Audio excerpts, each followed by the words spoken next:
One Story, 97. Tiago, a fé sem obras é morta. Tiago capítulos 1 a 5. Chegamos agora à carta de Tiago. Não Tiago, um dos 12 discípulos de Jesus, mas Tiago, irmão de Jesus, que também se tornou um líder importante na igreja primitiva. Assim como cada carta do Novo Testamento tem a sua ênfase particular, a carta de Tiago destaca, acima de tudo, a vida de ação que deve acompanhar naturalmente a vida de fé. E aqui precisamos ter cuidado.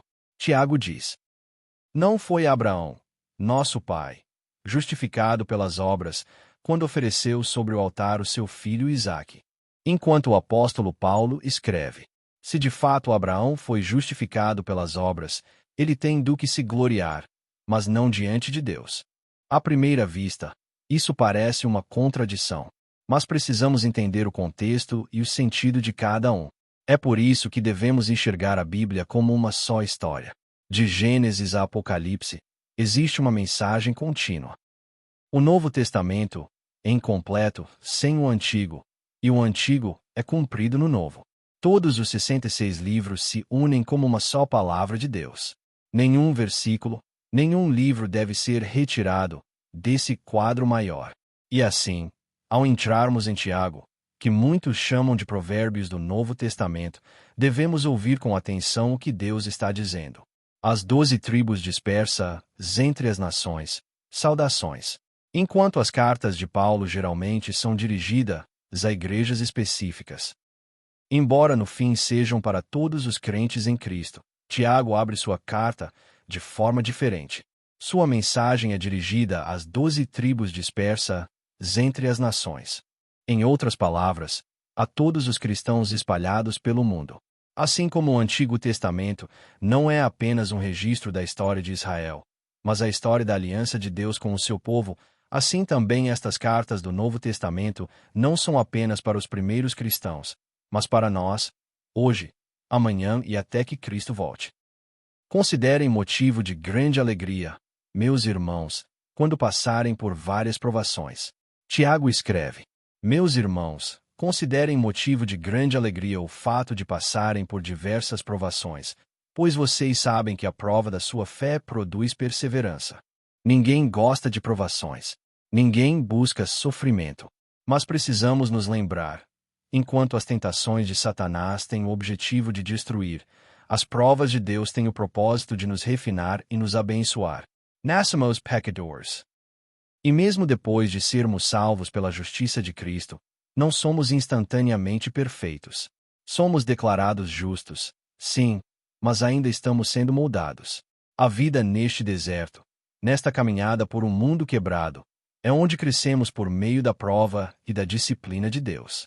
Por isso Tiago diz: feliz é o homem que persevera na provação, porque, depois de aprovado, receberá a coroa da vida que Deus prometeu aos que o amam. Deus nunca tenta seus filhos ao pecado. A tentação vem quando somos atraídos e enganados pelos nossos próprios desejos. Então esse desejo, tendo concebido, dá à luz o pecado, e o pecado, uma vez consumado, gera a morte. Não sejam apenas ouvintes da palavra, enganando a si mesmos. Ponham-na em prática. Tiago explica que os filhos de Deus nascem pela palavra da verdade, pela vontade do Deus imutável, em quem não há sombra de variação. E agora, ele fala sobre como devem viver aqueles que nasceram dessa verdade. Primeiro, ele diz que devemos ser prontos para ouvir, tardios para falar e tardios para nos irar, pois a ira humana não produz a justiça que Deus deseja. Portanto, devemos receber com humildade a palavra implantada em nós, que é poderosa para salvar. Mas não devemos ser apenas ouvintes da palavra. Precisamos praticá-la. Do contrário, enganamos a nós mesmos. Aquele que apenas ouve e não pratica é como alguém que contempla o próprio rosto num espelho e logo esquece como era sua aparência. Mas aquele que atenta bem para a lei perfeita, a lei da liberdade, e nela persevera, não sendo apenas ouvinte que se esquece, mas praticante que age, esse será bem-aventurado em tudo o que fizer. Tiago também diz que aquele que se considera religioso, mas não refreia a sua língua, engana a si mesmo, e a sua religião é vã. A religião pura e sem mácula para com Deus O Pai é esta: cuidar dos órfãos e das viúvas em suas aflições e manter-se incontaminado pelo mundo. Portanto, como aqueles que têm fé em nosso glorioso Senhor Jesus Cristo, não devemos agir com favoritismo. Deus escolheu os pobres aos olhos do mundo para serem ricos em fé e herdeiros do reino que ele prometeu aos que o amam. Assim, devemos guardar a lei régia da Escritura: ame o seu próximo como a si mesmo. Se mostramos parcialidade, pecamos e somos condenados pela lei como transgressores. Pois aquele que guarda toda a lei e tropeça em apenas um ponto torna-se culpado de todos. E Tiago conclui: o juízo será sem misericórdia para quem não mostrou misericórdia. A misericórdia triunfa sobre o juízo. Em todas as áreas da vida, como crentes, devemos viver não por aparências ou por raciocínios egoístas, mas com o coração de Deus, julgando e agindo com reverência diante dele. A fé sem obras é morta. Embora Paulo, em Romanos, e Tiago, nesta carta, tenham escrito à igreja, eles o fizeram de ângulos diferentes. Paulo enfatiza que ninguém é justificado pelas obras, mas somente pela fé. Isso porque alguns, na igreja primitiva, sob influência legalista, criam que poderiam ser salvos pela lei. Paulo deixou claro: a salvação é somente pela fé. Mas ele também afirma que a verdadeira fé produz fruto, uma vida de justiça. Do mesmo modo, Tiago não contradiz Paulo. Ele está falando com pessoas que afirmavam ter fé, mas não mostravam obras. Então, Tiago os desafia: se vocês têm fé verdadeira, onde está o fruto? Onde está a vida que corresponde a essa confissão? Por isso ele escreve: de que adianta, meus irmãos, alguém dizer que tem fé, se não tem obras? Acaso a fé pode salvá-lo? E ainda, assim também a fé, por si só, se não for acompanhada de obras, está morta. E novamente, assim como o corpo sem espírito está morto, assim também a fé sem obras está morta. Se um irmão ou irmã estiverem necessitados e apenas dissermos palavras de consolo, mas não fizermos nada, de que adianta isso? Tiago continua: fé sem ação é vazia. Até os demônios creem em Deus e estremecem. Mas isso não é fé verdadeira. A fé de Abraão foi completada pelo que ele fez. Assim também a de Raabe. Da mesma boca procedem bênção e maldição. Meus irmãos, isso não deve ser assim. Enquanto enfatiza a fé em ação, Tiago fala com firmeza sobre a língua. Ele diz: todos tropeçamos de muitas maneiras. Se alguém não tropeça no falar, é perfeito, capaz de dominar também todo o corpo. Assim como um pequeno freio controla um cavalo, e um pequeno leme guia um grande navio, a língua, embora pequena, é poderosa. Pode incendiar toda a existência. Tiago adverte que todo tipo de animal pode ser domado, mas ninguém consegue domar a língua. Ela é um mal incontrolável, cheia de veneno mortal. Com ela bendizemos o Senhor, e com ela amaldiçoamos os homens, criados à semelhança de Deus. Da mesma boca procedem bênção e maldição. E Tiago declara: meus irmãos, isso não deve ser assim. Os pacificadores que semeiam a paz colhem uma colheita de justiça. Tiago pergunta: quem é sábio e entendido entre vocês? E responde: mostre isso por meio de sua boa conduta, mediante obras feitas com a humildade que provém da sabedoria. Em outras palavras, se alguém afirma ter sabedoria do alto, se diz crer em Jesus Cristo, então sua vida deve refletir essa fé através de ações gentis e piedosas. Mas Tiago dá um forte alerta: se vocês abrigam inveja amarga e ambição egoísta no coração, não se orgulhem disso, nem neguem a verdade. Essa sabedoria não vem do céu, mas é terrena, não espiritual, demoníaca. Pois onde há inveja e ambição egoísta, aí há confusão e toda espécie de males. Por outro lado, a sabedoria que vem do alto é antes de tudo pura, depois, pacífica, amável, submissa, cheia de misericórdia e de bons frutos, imparcial e sincera. E aqui está o resultado. Os pacificadores que semeiam a paz colhem uma colheita de justiça. Vocês não recebem porque pedem com motivos errados. Tiago continua: De onde vêm as guerras e contendas que há entre vocês? Não vêm das paixões que guerreiam dentro de vocês. Mesmo sendo amados por Deus e feitos seus filhos em Jesus Cristo, ainda vivemos neste mundo marcado pelo pecado. Quando nossos desejos pecaminosos não são rendidos ao Espírito Santo, eles passam a nos dominar. E acabamos vivendo mais como o mundo do que como cidadãos do céu. Tiago diz: vocês cobiçam coisas, mas não as têm. Matam e invejam, mas não conseguem obter o que desejam.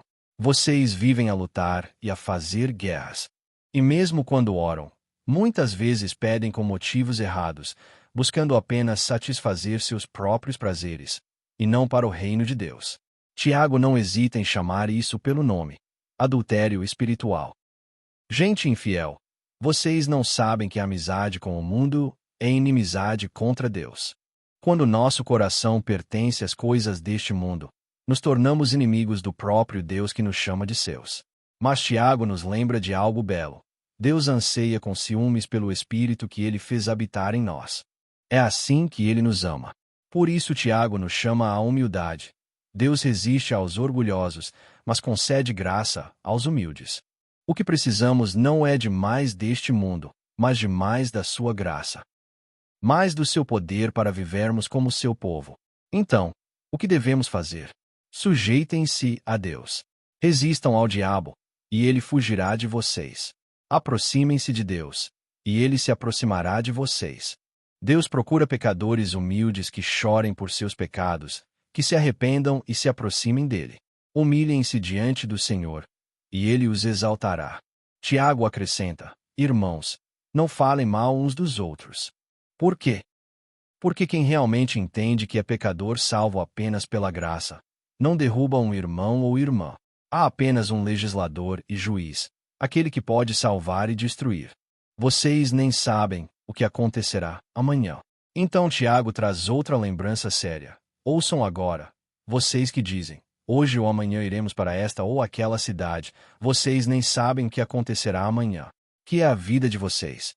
Vocês são como a neblina que aparece por um pouco de tempo e depois se dissipa. É como Jesus disse ao homem rico em Lucas 12, que disse a si mesmo: você tem grande quantidade de bens armazenados para muitos anos. Descanse, coma, beba e alegre-se. Mas Deus lhe disse: insensato, nesta mesma noite a sua vida lhe será exigida. Nossa vida neste mundo é breve. Somos chamados a viver cada dia como se fosse o último, andando com Deus, esperando no seu reino. Por isso Tiago nos lembra a não nos gloriarmos em nossos planos. Agora, porém, vocês se vangloriam das suas pretensões. Toda vanglória como essa é maligna. E então ele encerra com uma palavra penetrante. Portanto, quem sabe que deve fazer o bem e não o faz, comete pecado. Não é apenas o que fazemos que importa, mas também o que deixamos de fazer quando já sabemos o que deveríamos fazer. A vida do crente não é passiva. É uma vida de fé obediente, ativa, em cada passo. Ouçam agora, vocês, ricos. Assim como Tiago anteriormente chamou de adúlteros aqueles que cometiam adultério espiritual, amando mais o mundo do que a Deus, agora ele se volta aos ricos. Ele adverte aqueles cujos corações estão cativos às coisas deste mundo e que tentam preencher a vida com tesouros terrenos. Ouçam agora, vocês, ricos. Chorem e lamentem-se por causa da desgraça que está para cair sobre vocês. A riqueza de vocês apodreceu, e as traças corroeram as suas roupas. O ouro e a prata de vocês enferrujaram. A ferrugem deles testemunhará contra vocês e devorará a sua carne como fogo. Vocês acumularam bens nestes últimos dias. Sim, os que são ricos em bens materiais frequentemente têm dificuldade de viver com o coração voltado para o reino de Deus. Como Jesus disse, é difícil para alguém que é rico entrar no reino dos céus. E ainda assim, há aqueles que têm muito neste mundo e permanecem pobres de espírito, e há aqueles que têm pouco, mas cujos corações são orgulhosos. Tiago não fala apenas da riqueza em si, mas do coração que confia nela e se afasta de Deus por causa dela. Por isso, Tiago fala aos crentes que não desejam este mundo, mas o reino de Deus. Portanto, sejam pacientes, irmãos, até a vinda do Senhor. Vejam como o lavrador aguarda que a terra produza a preciosa colheita, e como espera com paciência as chuvas do outono e da primavera. Sejam também pacientes e fortaleçam o coração, pois a vinda do Senhor está próxima. O juiz está às portas. Tiago continua chamando o povo de Deus, aqueles que foram salvos por seu amor e graça, a viver de modo que reflita sua identidade. A viver diante de Deus. Não se queixem uns dos outros, irmãos, para que não sejam julgados. O juiz está às portas. Ele nos exorta a olhar para os profetas que falaram em nome do Senhor e suportaram o sofrimento com paciência. Lembra-nos também de não jurar pelo céu, nem pela terra, mas simplesmente deixar que o nosso sim seja sim e o nosso não seja não, para que não caiamos em condenação. Em outras palavras, que nossas palavras e ações reflitam a consciência de que vivemos diante de Deus, e não apenas diante das pessoas. A oração da fé curará o doente. Tiago então nos dá uma bela imagem da vida da igreja. Algum de vocês está passando por dificuldades. Ore. Alguém está feliz. Cante louvores. Algum de vocês está doente. Chame os presbíteros da igreja para que orem sobre ele e o unjam com óleo, em nome do Senhor. A oração feita com fé curará o doente. O Senhor o levantará. E, se tiver cometido pecados, será perdoado. Portanto, confessem os seus pecados uns aos outros e orem uns pelos outros para serem curados. A oração de um justo é poderosa e eficaz. A oração da fé não são apenas palavras, é expressão de confiança em Deus e entrega à sua vontade. E essa oração não está desligada da confissão e do arrependimento. Inclui: confessem os seus pecados uns aos outros. Como o profeta Isaías declarou: quando vocês estenderem as mãos em oração, eu esconderei de vocês os meus olhos. Mesmo que multipliquem as suas orações, não as ouvirei. As suas mãos estão cheias de sangue. Diante de Deus, nada pode ser escondido.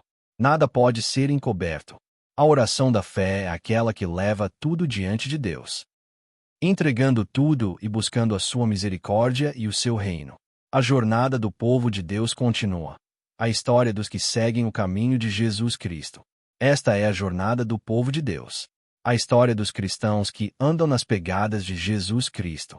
Não uma vida vivida para ganhar, possuir ou desfrutar mais deste mundo, mas uma vida vivida diante de Deus, caminhando como peregrinos em direção a uma pátria melhor.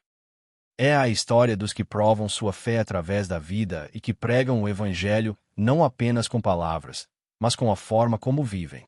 E essa história continua.